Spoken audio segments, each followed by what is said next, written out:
ladies and gentlemen of the media. Welcome to our post-cabinet brief for today, September 24th, 2018. The brief will be given today by the Honorable Joseph Harmon, Minister of State. Mr. Harmon. Thank you, Mr. Archer. And good afternoon, ladies and gentlemen of the media, and to all of those listening us in Guyana and across the world. This brief will cover matters dealt with at Cabinet at its meeting of Tuesday, 18th September 2018, and these are the matters which were dealt with. Cabinet noted the many activities that were being held in indigenous communities all across Guyana in observance of Indigenous Peoples Heritage Month that is being celebrated in this month of September 2018. Cabinet further conveyed its greetings and felicitations to all of our Indigenous citizens and wishes for continued success for the remainder of Indigenous Heritage Month 2018 and beyond. The Honourable Minister of Foreign Affairs briefed Cabinet on the visit by the Prime Minister of Trinidad and Tobago to Guyana. The Minister of Foreign Affairs informed the Cabinet that the Prime Minister of Trinidad and Tobago and a team of 5 ministers were scheduled to visit Guyana on the 19th of September 2018, and that the visit was a follow-up to the Prime Minister's previous visit, when he had requested that a framework of cooperation between the Cooperative Republic of Guyana and the Republic of Trinidad and Tobago be established. Cabinet was also informed that a memorandum of understanding between the two countries on energy and energy cooperation will be signed during the visit. The Honourable Minister of Foreign Affairs also informed Cabinet about an official visit to Guyana by His Excellency Mr. Wang Yi, State Councillor and Minister of Foreign Affairs of the People's Republic of China, and a 12-member delegation from September 21st to the 22nd. Cabinet was informed that the discussions during the visit will be focused on expanding cooperation between Guyana and China at both the bilateral and multilateral levels, and on strengthening relationships and channeling support to Guyana in priority areas within the framework of the recently concluded Memorandum of Understanding on the Belt and Road Initiative between Guyana and China. Cabinet received a report on the National Conference of Local Democratic Organs that was held on July 26, 2018 from the Minister of Communities. The conference was led by a call by leaders of the NDCs who highlighted many issues to the President that impeded effective service delivery by local democratic organs. Recommendations emanating from the conference were made under 3 broad headings, and they were institutional strengthening and capacity building, infrastructural development and public awareness, and community participation. The recommendations will inform the Ministry of Community in its 2019 budget proposals. Cabinet accepted the report and urged that the process of enabling local democratic organs to improve the delivery of services to their communities be continued. Cabinet approved of Guyana's hosting of a meeting of the International Civil Aviation Organization, ICAO, on air transport. This meeting, which will be held in collaboration with the International Civil Aviation Organization, CARICOM, and the African Union under the theme Promoting Connectivity for Sustainable and Transport Development from November 21st to the 23rd, 2018, here in Georgetown.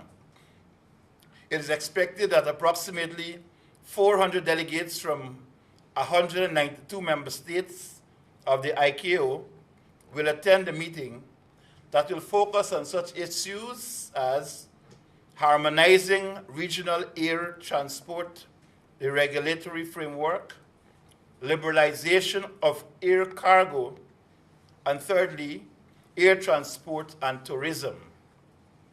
The third meeting of African states and the diaspora will also be held as part of this event and will focus on the promotion of tourism and air links between African states and the diaspora, including Caribbean states.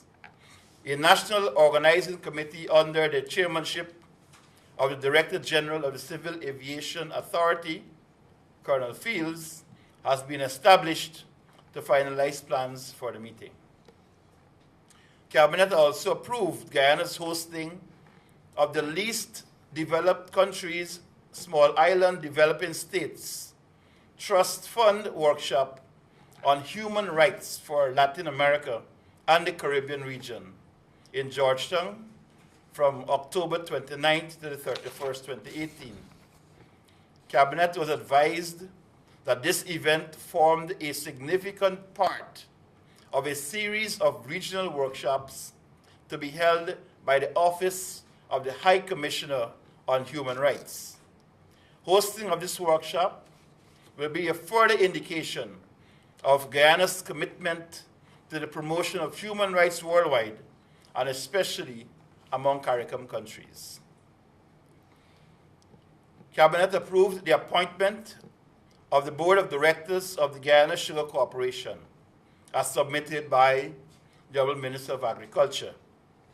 The members appointed were as follows: Mr. John Dow, Chairman; Mr. John S.L. Browman; Mr. Richard N. Comerbach; Mr. Paul Chung; Mr. Fitz McLean; Mr. Vishnu Pandey; Mr. Ramesh Prasad; Mr. Naurang Prasad; Mr. Roy Hanneman; Mr. Claude Eric Housty, and those are members, along with Dr. Harold Davis, the acting CEO, as an ex officio member.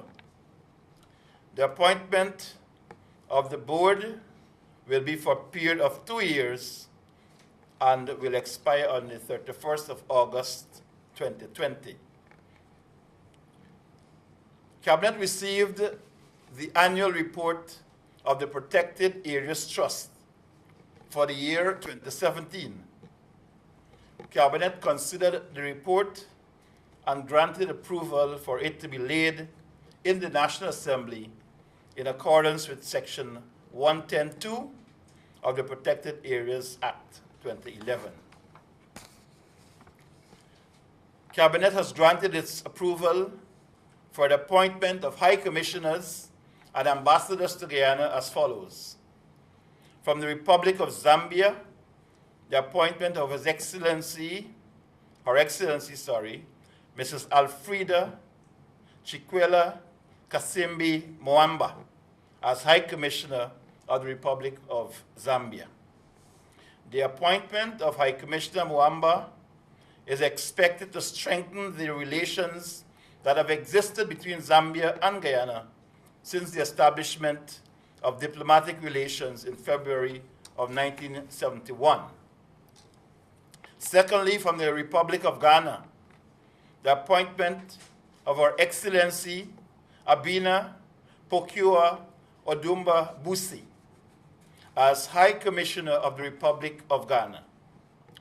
Guyana and Ghana established diplomatic relations on May 14, 1979, and it's expected that with the appointment of the High Commissioner, that it will strengthen relations between our two countries and foster higher levels of cooperation in the political, economic, and social fields. Thirdly, from the Republic of Denmark, the appointment of His Excellency Mr. Nikolai Pritz as non-resident ambassador of the Kingdom of Denmark. The appointment of Ambassador Pritz will serve to enhance the existing relations between Guyana and the Kingdom of Denmark, and will provide the opportunity to further explore areas of collaboration and cooperation. Fourthly, the Republic of Slovenia. The appointment of His Excellency Mr. Stanislav Vidovic as non-resident ambassador of the Republic of Slovenia. It is expected that the appointment of His Excellency Ambassador Vidovic will enhance bilateral relations between our two countries. Fifthly, the Czech Republic.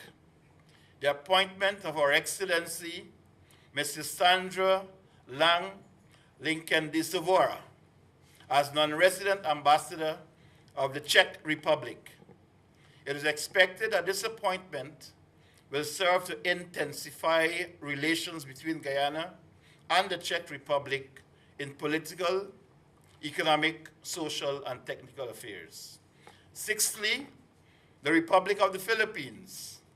The appointment of Her Excellency Marcishu B. Muru as non-resident ambassador of the Republic of the Philippines. Guyana established relations with the Philippines on August 25, 2008, and it is anticipated that this appointment will strengthen relations between our two countries. Then Malaysia.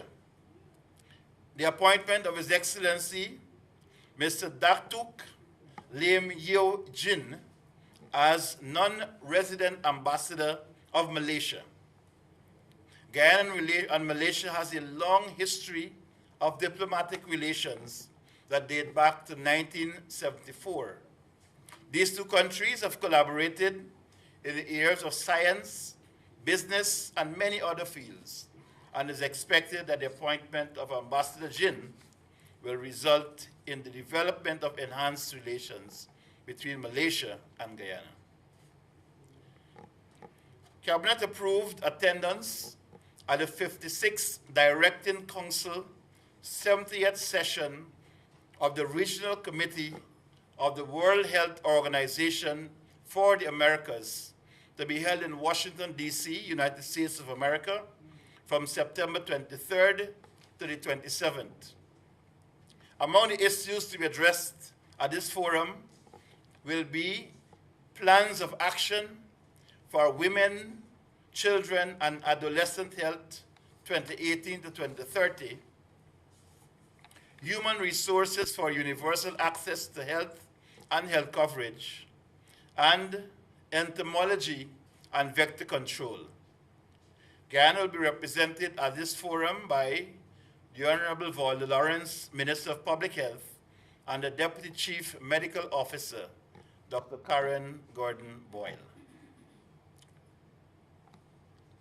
Cabinet approved participation at the 5th meeting of CARIFORUM senior officials and the 2nd meeting of CARIFORUM United Kingdom senior officials on the exit of the United Kingdom from the European Union, popularly known as Brexit, in Castries, St. Lucia, from September 27 to 28.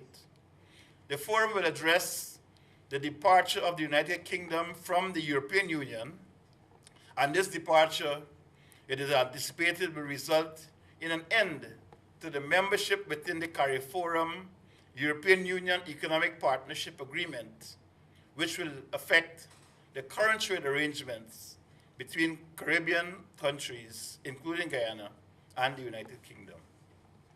Guyana will be represented at the forum by Mr. Sherwin Norton, Senior Foreign Service Officer, Ministry of Foreign Affairs.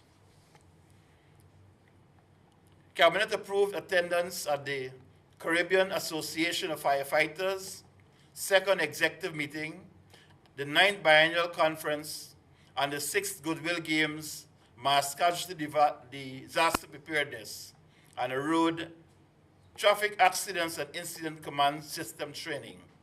All of this to be held in Martinique from December 1 to 11, 2018. Guyana's presence at these events will be provided by 20 officers and ranks of the Guyana Fire Service. The Caribbean Association of Firefighters is the body for regional firefighters, which has the mandate to develop and execute regional firefighting and integrated training and exchange programs and similar bilateral arrangements which would benefit the firefighting fraternity throughout the Caribbean region. Cabinet approved attendance at the launch of the Global Leaders Initiative and the Global Green Destination Day Conference to be held in the Netherlands from September 24th to the 27th.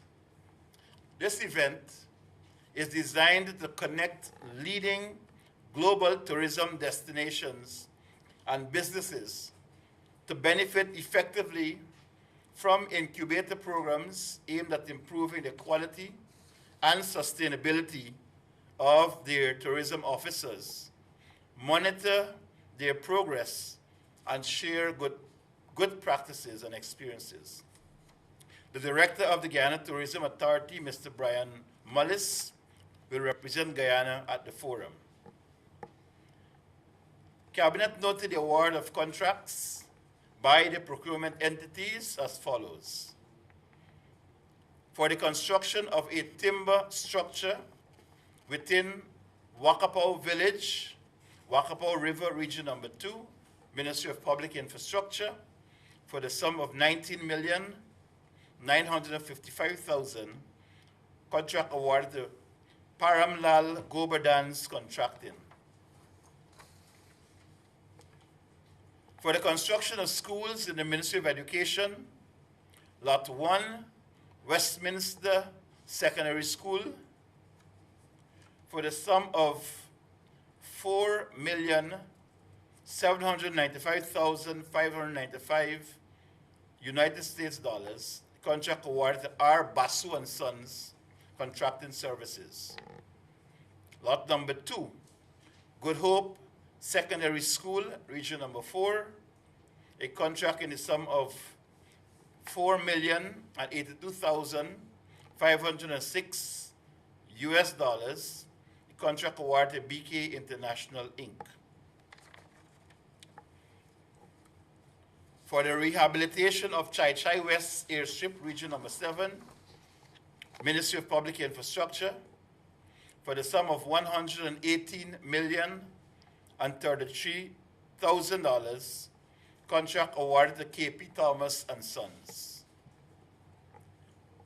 For the construction of a visitors gallery and security hut at the Indian Immigration Monument, Palmyra, Region number 6, Ministry of Public Infrastructure, a contract in the sum of $38,015,000 awarded to Cascon Engineering Services.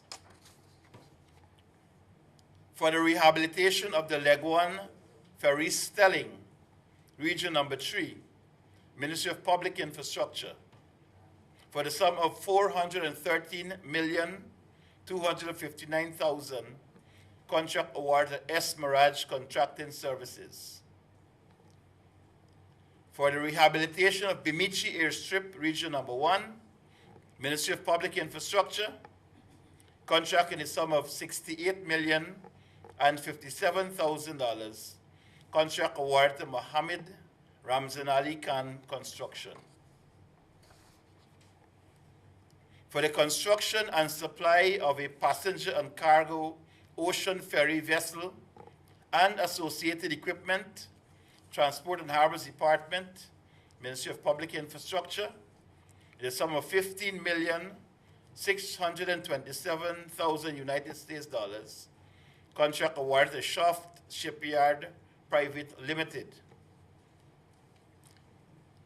For the supply and delivery of one new water ambulance, Ministry of Communities, a contract in the sum of $16 million awarded to Meditron Inc.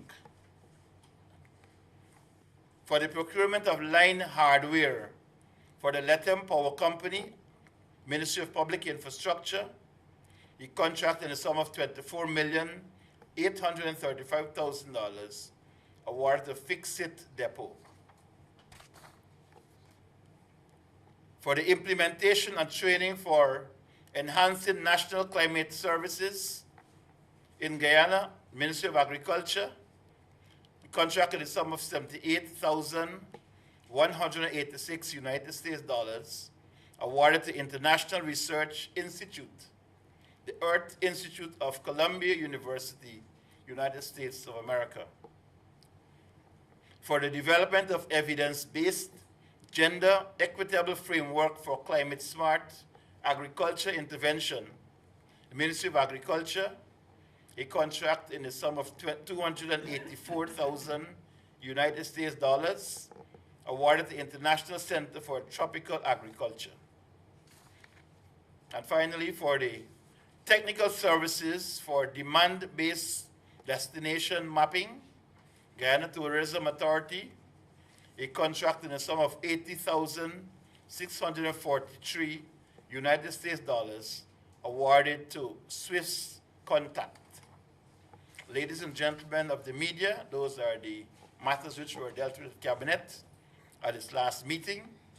I am now prepared to take your questions.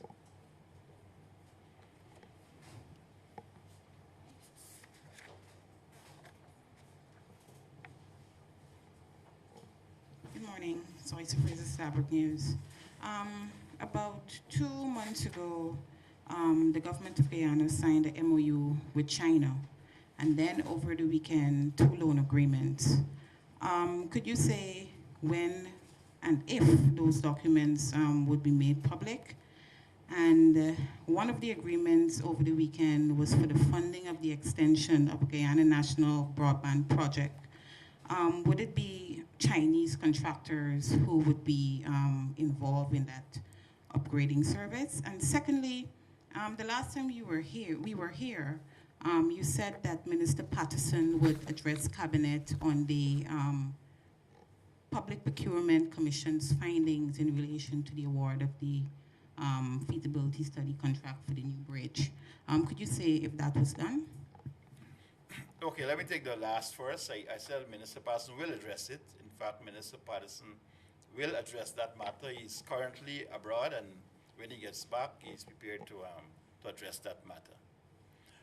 Firstly, the broadband contract is a contract that is to be performed by Huawei, which is a Chinese company. That company has actually done one phase of the broadband development many years ago. This is a continuation of the work being done by Huawei. And the signing of the documents represented the final part in a process of getting the loan approved by the Chinese banking system. So that what is going to happen now is that the company will start the work which is to be done under the broadband development program. Those 2 agreements, as well as the MOU that was signed a couple of months ago, be made public, as was done with Trinidad recently? Well, the Belt and Road Memorandum of Understanding is nothing secret. I believe Vice President Greenidge would have addressed that matter. But I don't know if there's a call now being made for every memorandum of understanding signed between the government and a bilateral or multilateral agency for every single MOU to be made public. If that is the call that you're making, then certainly this is something which Cabinet will have to determine. But memorandums of understanding are signed between governments worldwide. And the fact that there was such a big hue and a cry about the memorandum that we signed with the Trinidadians that it wanted to be made public, The president said we'll make it public, and the very day, the next morning, it was in the newspaper full.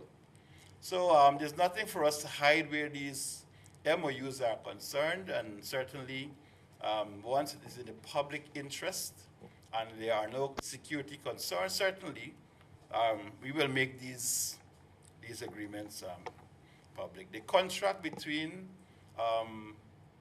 Huawei and the government of Guyana will be subject to the conditions of any contract. Just as contracts I've read here this morning, these are contracts that have gone through the procurement process. And therefore, this is the end of it, where the actual financing is now being provided by the Chinese banks. And so this is really, I believe, in a sense, it's more a ceremonial signing, because this is not the beginning of a process. This is almost the end of it. So it will have gone through all of the iterations with respect to the Public Procurement Act. Mr. Harmon, Neil Marks. Sir, for the Belt and Road Initiative, is funding for the road to Latam one of the projects under consideration? Well, there'll be several public infrastructure projects. There's several projects in the social sector that will be considered. So while there is a broad framework within which these things are done, all of these projects still have to go through that process of tendering and so on and so forth.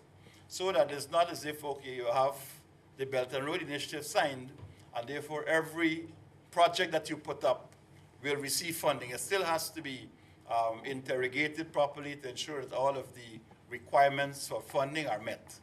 So that, yes, this was one of the matters that were raised, the question of the road between Latham and Linden and going through. That is really one of the public infrastructure, a major public infrastructure project. And this has actually been on our agenda from the time we came into office.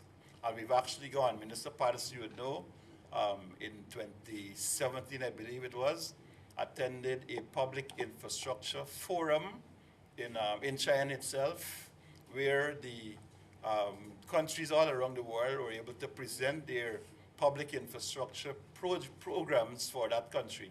So this was one of the projects which Minister Patterson did in fact indicate to that forum. Yes, sir, is a date finalized for the visit of the Indian Prime Minister to Guyana, I understand sometime in December? And is there anything in particular that Guyana is hoping to get out of that visit? And could you say where this ferry is going? There's a ferry you talked about in the opening, right? Really? The ferry. Oh, the ferry. Yeah. Oh, the ferry is, you remember we spoke about in Northwest. That was the ferry we're talking about. And we're getting Indian funding for it. It has taken some time because these things have to go through. Our public service is one thing, but then the Indian public service is also another issue. It takes a little bit of time from actual conceptualization of a project to funding for it. So it will have gone through several phases, and we actually now get to the point where a company has been identified to construct the ferry. As I said, this is a ferry that is meant to traverse the Georgetown to Mabaruma, Barima-Waini region for that purpose. The other question was the Indian Prime Minister. I don't have the details, but I know he's coming sometime early in December.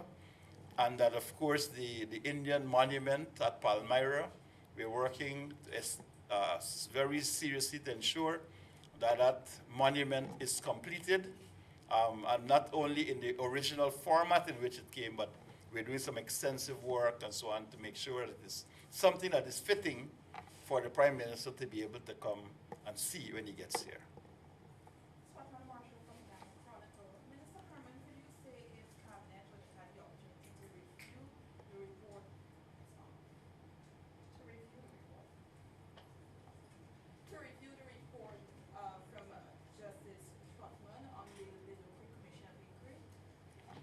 Well, no, it has not. Cabinet has not reviewed it as yet, but I think that report has been made public, and it's not.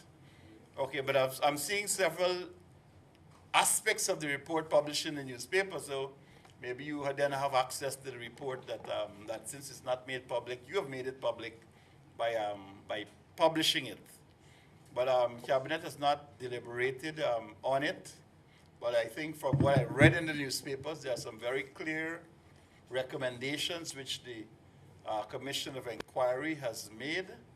And I think that for the particular entities to which these recommendations are addressed, it is anticipated that some action will be taken in that regard.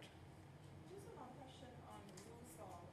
Task force was set up by the Ministry of Natural Resources to look into the, maybe to investigate a number of issues in light of the sanction, the U.S. sanction against the Russian company.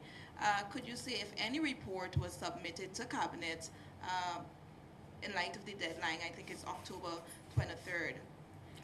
Well, no report has been submitted to date. The work of the committee is still within that time frame which has been allocated to them. And we expect that before that deadline expires that we'll have a memorandum coming to Cabinet with clear recommendations as to what needs to be done. You see, what happens is that a document does not just arrive at the Cabinet. It has to be studied by a member of the Cabinet, a minister, and a memorandum with recommendations, impact, and all of these issues that Cabinet should consider. All of these have to be part of a Cabinet memorandum which accompanies the report of any committee that has been established. So that it's not just the committee finishing the report and then it comes to Cabinet. The responsible minister has to review that document and has to make some clear recommendations upon which Cabinet will deliberate. Could you say who's the minister studying the COI report so that that memorandum of understanding can be submitted? No, you're talking about two things. You're talking about Rusal just now. Oh, yes. The COI report was submitted to His Excellency the President, and the President will determine which of the ministers, based on the report itself and the recommendations, which of the ministers will actually have to deal with those issues in the COI. Some also happened in the news and times. Minister, Guyana's public debt has been rotating.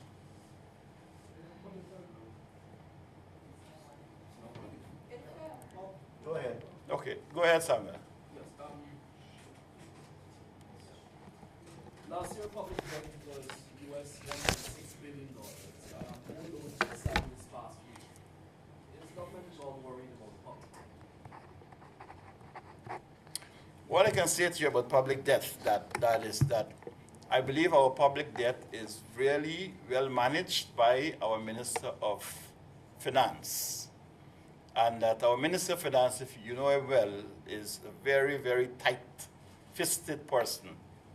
And usually he will not step out and sign agreements and sign documents which adds to our public debt without some form of action plan on how we are going to deal with it. So I'd want to say to you that our Minister of Finance, having signed any new loan agreements, that these matters would have gone through several deliberations before he actually goes there and sign, because the minister himself does not go out on his own and sign these documents. They are the subject of deliberations before the Cabinet, and they are actually, the minister is given the mandate to proceed to sign any commitment which is made between the government of Guyana and either a bilateral party or an international agency. Okay, can you say what are the terms of the Chinese loan that was signed on Saturday? Well, as I said, it's a loan for I think about 38 million or thereabout US, and it is just like any other contract which has been awarded. The only thing about it is that the funds for this contract is provided by Exim Bank of China, and so this is how the Chinese foreign minister came and actually did the signing. But it has gone through all of the various forms of contracting here in Guyana. And I believe if that contract is required, then certainly MPTAB or the Procurement Commission will be able to provide you with those documents. Just one last question. The Judicial Service Commission expired a year ago. Any discussion at cabinet level to get that? Yes, that is something that is receiving active consideration. As you know, we only recently appointed some persons who actually will serve on the commission. The Public Service Commission, the chairman of that commission actually serves on the Judicial Service Commission as well. And I believe that very shortly we'll get that being done. Mr. Harmon, Tracy Romano from NCN. We see the CDC sent out a warning as it relates to Tropical Storm Kirk. How prepared are we for Wednesday? Well, we are very, very well prepared. I can say that to you. That even when these storms do not affect us here in Guyana, that the Civil Defense Commission prepares for them. The last storm, I think it was Isaac, which was dealing with Barbados and some of the other Caribbean destinations. The Caribbean Disaster Management Agency, CIDEMA, would usually put out an alert to all of the countries that are part of that system. And so Guyana did in fact receive information to that effect. And we have in place a mechanism in the Civil Defense Commission that actually steps up our preparation once we have warning of any impending disaster or hurricane, as the case might be. So I just want to give the assurance to you and to all Guyanese that the Civil Defense Commission is well prepared and well organized to deal with these matters when and if they occur. Tamika Garner, Guyana Chronicle. Minister, would you be able to say how much money the government spent on CPL this year? Well, the government did not spend any money on CPL. Let me make that very clear. All of the expenses related to CPL were done by private entities. The government provided certain facilities through the Guyana Revenue Authority, which facilitated the entry into Guyana of the equipment and so on for the tournament, and the fact that it exited Guyana was certified by the Guyana Revenue Authority.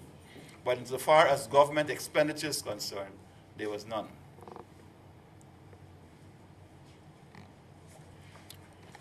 All right, so let me thank you all for being here this afternoon, and I trust that the rest of the week will be a very interesting one for all of us. Thank you very much. Yes, well, I'll see you again next week.